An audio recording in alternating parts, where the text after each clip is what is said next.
Well, I wasn't poor by most people's standards, but I came from a family with a poor attitude, if you know what I mean. Because rich, poor, middle class, poverty starts with a fundamental attitude. Poverty is passed on. It's taught in your family. And middle class is taught in families. And so the people right now who are sitting at home, who are struggling financially or worried about money or unhappy, they may be making a lot of money, but unhappy with what they're doing, it was probably taught to you. My game financially is business, number one. Second is real estate. And that's why I pay no taxes. That's why Trump pays no taxes. Legally, it is a combination of business and real estate that gives us an unfair advantage over employees because they don't know what to do. If I had to do it again, I'd go work for McDonald's. The reason I go work for McDonald's, whether it's $7 an hour or 15, I don't really care. I don't really like McDonald's food, but they have the best business systems in the world.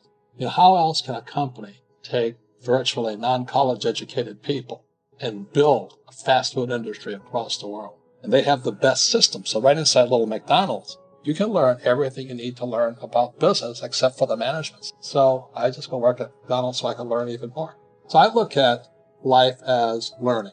I'm constantly learning. I'm reading constantly, studying constantly. I spend most of my time with entrepreneurs. I don't spend my time with people who complain about the economy. So nothing will really change. I just go back to being an entrepreneur. The trouble with most entrepreneurs are self-employed. So they quit their job. And, in America today, the SBA, the Small Business Administration, says there's 28 million small business owners. 28 million. 24 million are classified as non-employers. Remember, they're a one-man team. They'd be like, this guy said, okay, I'm going to take you on. Are you crazy? But that's what most entrepreneurs are trying to do. Because that's what they're taught to do in school, to be the rugged individual. In school, I was very successful as long as I could cooperate at test time. But in school, cooperation at test time is called cheating. In the real world, the guys have the biggest team. So all I focus on is putting the best team together. Meanwhile, a lot of the time, the A students in school, they're the doctors and lawyers, they're sitting there all by themselves. They're sitting ducks, but they're entrepreneurs. You know what I mean? It's just a mindset, tactics, strategy. I went to military school. I'm a former Marine. So I think like a military operation, which I love. So most entrepreneurs, they have this job. And they go, okay, I'm going to be an entrepreneur. And this guy's because they went to school, they learned to get a job, and they take tests on their own. They have to be the smartest. That's like the LeBron James.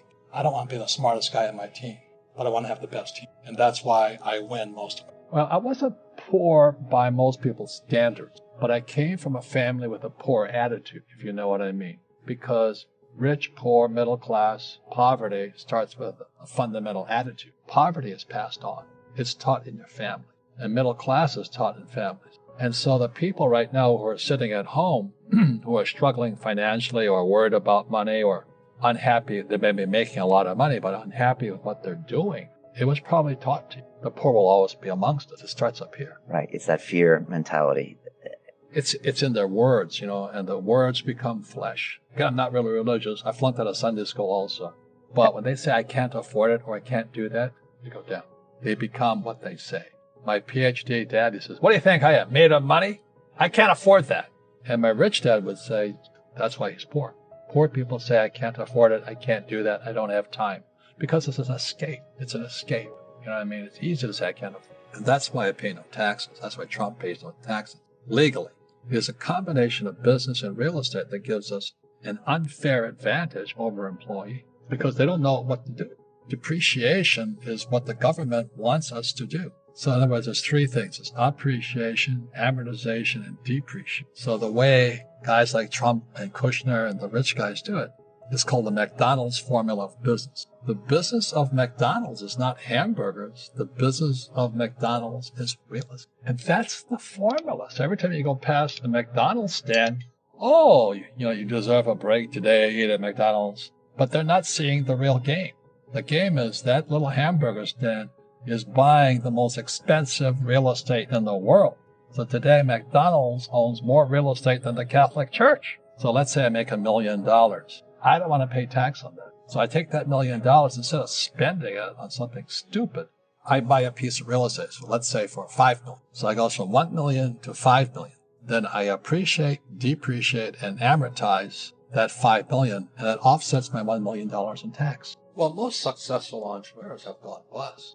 Henry Ford an old-time entrepreneur. He went bust 5 times. If you look at Steve Jobs, his own board fired him. Bill Gates was taken before this important for monopolistic practice. Even my friend Donald Trump went down $1 billion.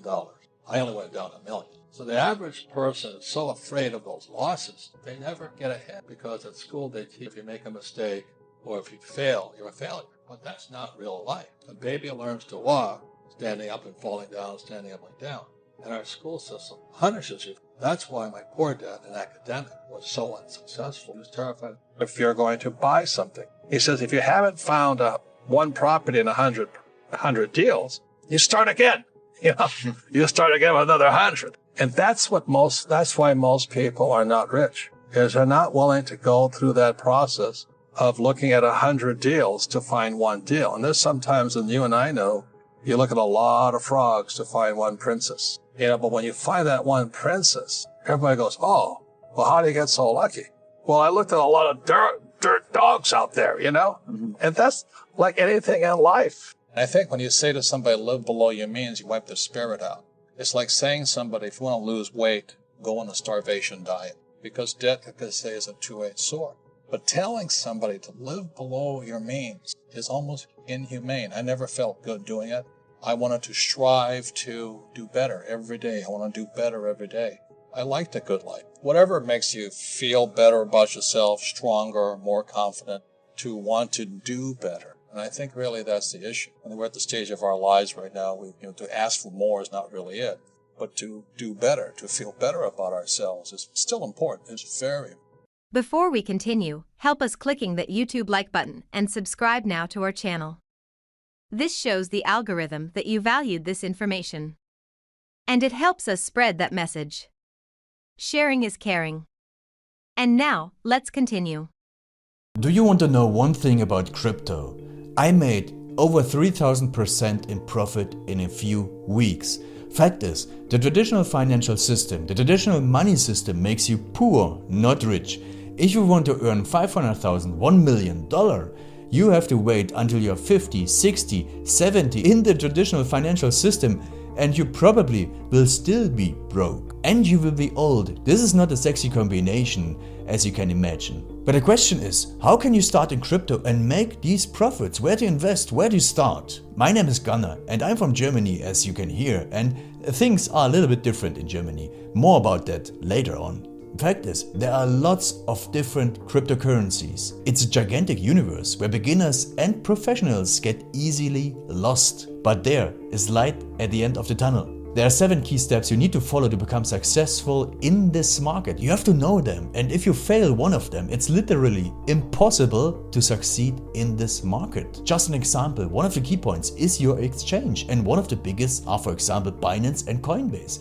These are trusted and well-established exchanges, but, and this is a big but, you won't find the super profitable coins on those exchanges. The unknown super profitable coins that get gigantic profits are not traded on those kind of exchanges. They are traded on much smaller insider platforms that are barely known. And I can tell you what those super secret exchanges are and why they are so profitable. And another super important thing are the right information sources. The point is, the internet is gigantic. There are hundreds and hundreds of YouTube channels, blogs, pages, and much more. And there are also market makers and influencers. For example, Elon Musk, he is not a crypto guy, but the moment he recommended Dogecoin, it went through the roof, to the moon, so to say. But why did he recommend it?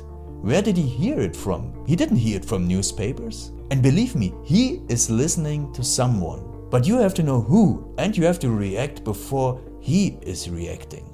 This is really, really important. And these are only 2 of the 7 steps you have to follow in order to be successful in crypto. And if you want to know all of these steps in much more detail, and if you want to have a comprehensive checklist, here's what you should do. There is a link below this video. Click on this link and you will get the opportunity to subscribe to my channel. Click on the link and you will see a video where I explain the next steps. So see you soon. Click on the link now. I'll see you there.